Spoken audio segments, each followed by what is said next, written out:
En Suisse, on gaspille 30% de nos denrées alimentaires, donc il va de soi qu'une augmentation des prix pourrait être, disons, adoucie par une baisse du gaspillage alimentaire et puis également simplement par une baisse de la consommation de viande. On est obligé d'aller vers une baisse de cette consommation si on veut respecter les accords de Paris et puis pour des raisons de santé publique aussi. On est trop habitué à manger de la viande sans se poser la question de ce qui se passe là derrière. On a banalisé une espèce de sorte du mal de ce qu'on peut faire, de comment on détruit les écosystèmes par nos comportements de consommation, par de la productivité toujours plus élevée, une croissance effrénée. Que le travail de fond, c'est quand même aussi de se poser les questions de nos rapports aux êtres vivants. En fait, une vision qu'on a des animaux qui est objectifiante et extrêmement dégradante.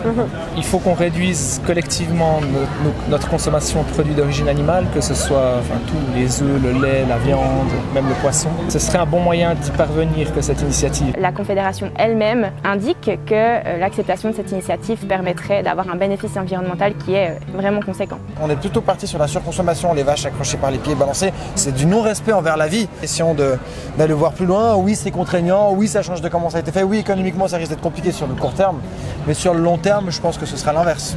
J'adore ce monsieur. Nice. Cool. Allez bisous. C'est cool.